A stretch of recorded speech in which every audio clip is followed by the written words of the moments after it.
آج کے سبق میں ایک انتہائی اہم ترین روایت ہے جو انشاءاللہ بیان کی جائے گی۔ عملی زندگی کے ساتھ اس کا تعلق ہے۔ اللہ جل شانہ ہمیں بھی اس کے اوپر عمل کرنے کی توفیق عطا فرمائے۔ حضرت جابر بن سلیم رضی اللہ تعالیٰ عنہ فرماتے ہیں، میں نیا آدمی تھا، نبی کریم صلی اللہ علیہ وسلم کی ابھی مجھے زیارت نصیب نہیں ہوئی تھی۔ میں مدینے گیا جی، اتیت المدینہ تھا، میں جو مدینہ منورہ پہنچا، رأیت رجلا یستر الناس عن رأیہ، میں نے ایک آدمی کو دیکھا کہ لوگ اس کی رائے اور اس کے فرمان پر من و ان عمل کرتے ہیں۔ لا یقول شیئا الا صدر عنہ، کوئی بات بھی وہ اپنی زبان سے نکالتا ہے اس کے جانثار پہلے ہی عمل کے لیے تیار کھڑے ہوتے ہیں، جو کہا فوراً عمل کر دیا۔ میں بڑا حیران ہوا، اس سے پہلے پوری زندگی کے اندر میں نے ایسا کوئی آدمی نہیں دیکھا تھا کہ جس کے فرما بردار اس قدر فرما برداری کرتے ہوں کہ وہ بولتا ہو فوراً اس پر عمل کرتے ہوں۔ میں نے حیران ہو کے پوچھا، من ھذا، یہ شخص کون ہے کہ ہر بندہ ہی ان کی بات مانتا ہے، ہر بندہ ہی اسی انتظار میں ہے کہ یہ ہونٹوں کو حرکت دیں، کچھ بولیں تو ہم عمل کریں، یہ کون ہے؟ لوگوں نے کہا آپ نہیں جانتے، ھذا رسول اللہ، یہ اللہ کے رسول ہیں صلی اللہ علیہ وسلم۔ فرماتے ہیں پہلی مرتبہ مجھے زیارت ہو رہی تھی نبی کریم صلی اللہ علیہ وسلم کی، تو میں آگے بڑھا شوق میں کہ ہیں اللہ کے رسول صلی اللہ علیہ وسلم۔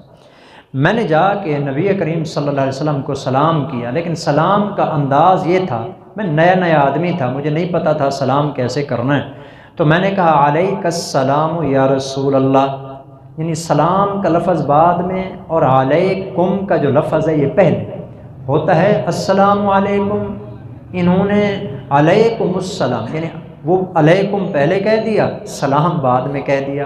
اور عجیب بات یہ ہے کہ زمانہ جاہلیت کے اندر قبرستان میں مردوں کو جا کے جو سلام کرتے تھے وہ یوں کرتے تھے۔ تو فرماتے ہیں میں نے 2 دفعہ سلام کیا تو آپ علیہ السلام نے فرمایا کہ لا تقل علیک السلام، علیک السلام نہ کہو، علیک السلام تحیت المیت، علیک السلام کے الفاظ کے ساتھ تو کسی کو سلام کرنا یہ تو مردوں کا سلام ہے۔ زمانہ جاہلیت کے اندر یہ مردوں کو یوں سلام کیا جاتا تھا، آپ یوں کہیں السلام علیک یا رسول اللہ، یہ سلام کا لفظ پہلے ہونا چاہیے۔ تو فرماتے ہیں میں نے کہا انت رسول اللہ، آپ اللہ کے رسول ہیں؟ نبی کریم صلی اللہ علیہ وسلم نے فرمایا انا رسول اللہ، میں اس اللہ کا رسول ہوں الذی ان اصابک ضر فدعوتہ کشفہ عنک، اگر تجھے دنیا کی کوئی تکلیف پہنچ جائے تو اس کو پکارے تو وہ تیری پکار کو سن کر تیری تکلیف کو دور کر دیتا ہے۔ میں اس اللہ کا رسول ہوں۔ یہ چونکہ کچھ دیہاتی ٹائپ آدمی تھے، آپ نے اسی انداز میں ان سے نہ گفتگو فرمائی، صرف اللہ کا رسول نہیں ہوں، ساتھ اللہ کا تھوڑا تعارف بھی بتا دیا، توحید کا تذکرہ بھی آ گیا، جب بھی کوئی ضرورت ہوتی ہے وہ پوری کرتا ہے۔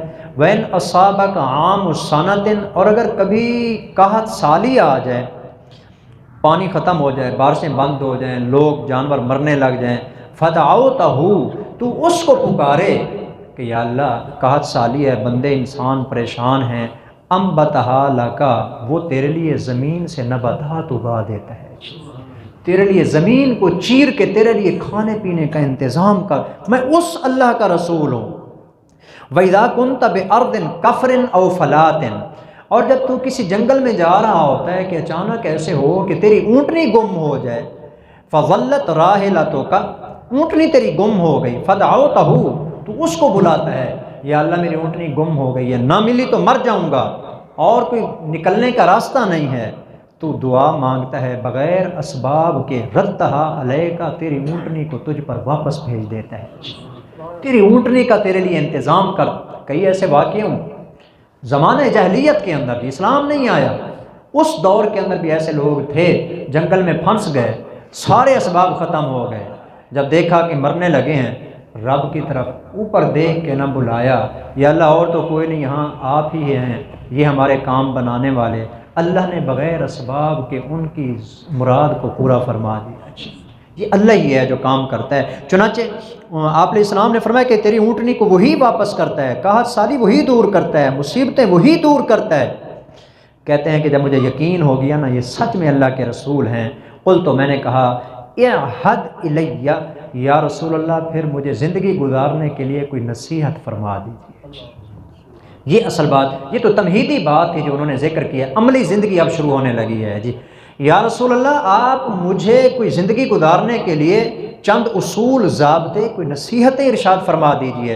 حضور نے فرماتے ہیں کہ مجھے 6 چیزوں کے بارے میں حکم دیا جی۔ فرمایا کہ یہ کام ہیں جو تیرے ذمے ہیں۔ سب سے پہلا کام، اس دور کو دیکھ کر میرا دل کر رہا ہے کہ ایک دفعہ آپ مل کے میرے ساتھ دعا کر لیں۔ سب سے پہلا جو کام شروع ہونے لگا ہے، جو حضور نے سب سے پہلی اپنے اس امتی کو نصیحت فرمائی ہے، اللہ ہمیں عمل کی توفیق دے۔ چنانچہ نبی کریم صلی اللہ علیہ وسلم نے فرمایا سب سے پہلا کام تو یہ ہے لا تسبن احدا، زندگی میں کبھی کسی کو گالی نہ دینا۔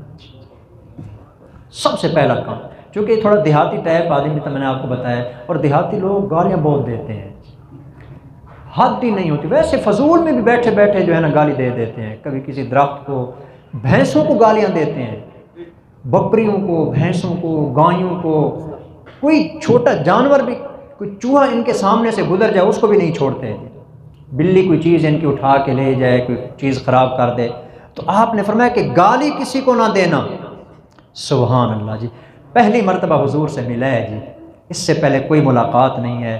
اپنے بارے میں کہتا ہے جب سے حضور نے مجھے کہا کسی کو گالی نہ دینا، فما سببت بعدہ حرا ولا عبدا ولا بعیرا ولا شاتا، مجھے اللہ کی قسم حضور کے اس فرمان کے بعد میں نے نہ کبھی کسی آزاد کو گالی دی، نہ کسی غلام کو گالی دی، نہ کسی اونٹ کو گالی دی، نہ میں نے کبھی زندگی میں بکری کو گالی دی۔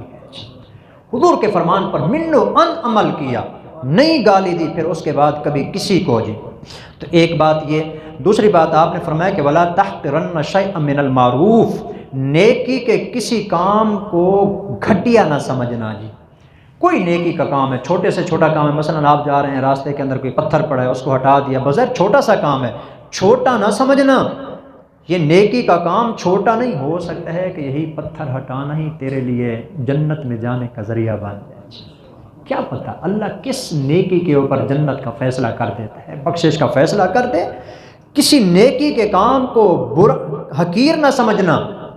تیسری بات آپ علیہ السلام نے ارشاد فرمائی وَأَن تُكَلِّمَ أَخَاكَ وَأَنْتَ مُنْبَسِطٌ إِلَيْهِ وَجْهُكَ إِنَّ ذَلِكَ مِنَ الْمَعْرُوفِ، آئندہ جس سے بھی بات کرنا نا ذرا اس کے ساتھ مسکرا کے بات کرنا چاہیے، منہ بنا کے بات نہیں کرنی، خندہ پیشانی سے اس کے ساتھ بولنا ہے۔ تیسری بات آپ نے فرمائی، اور چوتھی بات آپ نے فرمائی ورفع ازارہ کا الی نصف ساق، یہ جو تہ بند باندھتا ہے نا، دیہات کے لوگ تہ بند چادریں وغیرہ باندھی ہوئی ہوتی ہیں، اور بڑے چودھری قسم کے لوگ اتنی بڑی باندھتے ہیں کہ وہ جھاڑو کا بھی کام دیتی ہے، گھسیٹ رہے ہوتے ہیں اس کو زمین کے اوپر۔ آپ نے فرمایا کہ اپنے تہ بند کو اپنی آدھی پنڈلی کے اوپر رکھنا ہے، یہ پنڈلی ہے نا، آدھی پنڈلی کے اوپر رکھنا ہے جی۔ فَإِنْ أَبَيْتَ، اگر آدھی تک تجھے رکھتے ہوئے ذرا شرم آتی ہو، نہ کر سکے، فَإِلَى الْكَعْبَيْنِ، کم از کم ٹخنوں سے اوپر رکھنی ہے، ٹخنوں سے اوپر یہ چادر رکھنی ہے۔ اور پانچویں چیز آپ علیہ السلام نے فرمائی وَإِيَّاكَ وَإِسْبَالَ الْإِزَارِ، چادر کو اور تہ بند کو ٹخنوں سے نیچے نہ لے جانا، فَإِنَّهَا مِنَ الْمَخِيلَةِ وَإِنَّ اللَّهَ لَا يُحِبُّ الْمَخِيلَةَ، کیونکہ یہ تکبر اور غرور ہے، اور اللہ کسی انسان کے غرور کو پسند نہیں کرتا جی۔ تو یہ کام بھی نہ کرنا۔ آخری بات حضور نے فرمائی وَإِنِ امْرُؤٌ شَتَمَكَ وَعَيَّرَكَ، اگر کوئی آدمی تجھے گالی دے دے جی، کوئی آدمی تجھے برا بھلا کہہ دیتا ہے، وَعَيَّرَكَ، کوئی تیری کوتاہی اس کو پتہ چل گئی ہے، بندہ انسان ہے، غلطی کوتاہی ہو جاتی ہے، تو کسی کوتاہی کا نا جو تیرے اندر تھی اس کو پتہ چل گیا، اس نے تیری کوتاہی جا کے معاشرے میں پھیلا دی، یہ ایسا ہے جی، اس نے یہ کیا ہے جی۔ آپ علیہ السلام نے فرمایا اگر وہ تجھے برا بھلا کہے اور تجھے عیب الزام لگائے کسی تیری اس کوتاہی کی وجہ سے جو تیرے اندر پایا جاتا ہے، فلا تعیرہ بما تعلم فیہ فانما وبال ذلک علیہ، اب اس کی بھی کوئی کوتاہی تیرے ہاتھ لگ گئی ہے۔ اس موقع پر ویسے ہوتا کیا ہے جی، یہ بندہ جو ہے نا اس کو بدنام کر رہا ہے، معاشرے کے اندر برا بھلا کہہ رہا ہے، اس نے یہ کیا، اس نے یہ کیا، اب اس کو بھی اس کی کوئی کوتاہی ہاتھ لگ گئی ہے، اب یہ بھی تو اس کو بدنام کر سکتا ہے نا۔ آپ نے فرمایا کہ اس نے تو کر دیا تجھے بدنام، تجھے نصیحت کرتا ہوں اس کی کوتاہی کی وجہ سے تو اس کو بدنام نہ کرنا چاہیے۔ یہ بڑی کمال کی عروج کی بات ہے، یہ ممکن ہی نہیں ہے کہ کوئی بندہ ایسا کرے جی۔ آج کل ہر بندہ دوسرے کی عزت اچھالنے پہ لگا ہوا ہوتا ہے، جبکہ یہاں پر آپ اسلام فرماتے تجھے پتہ بھی چل گیا کہ اس کے اندر یہ کوتاہی موجود ہے، کبھی بھی اس کو یہ کام، کبھی بھی اس کو اس کی وجہ سے آر نہ دلانا، اس کو برا بھلا نہ کہنا۔ باقی اس نے جو کیا آپ نے فرمایا کہ اس کا گناہ اس پہ ہے، جب تو یہ کام نہیں کرے گا فیکون لک اجر ذالک، تجھے اللہ تیرا اجر عطا فرمائے گا۔ یہ بڑی کمال کی بات ہے۔ تو یہ چند باتیں ہیں جو آپ علیہ السلام نے اس کو پہلی ملاقات کے اندر ارشاد فرمائی تھیں، چونکہ عملی زندگی سے متعلق ہے، ہر ایک انسان کو ان پر عمل کرنا چاہیے۔ اللہ ہمیں بھی ان پر عمل کرنے کی توفیق عطا فرمائے۔ وما علینا الا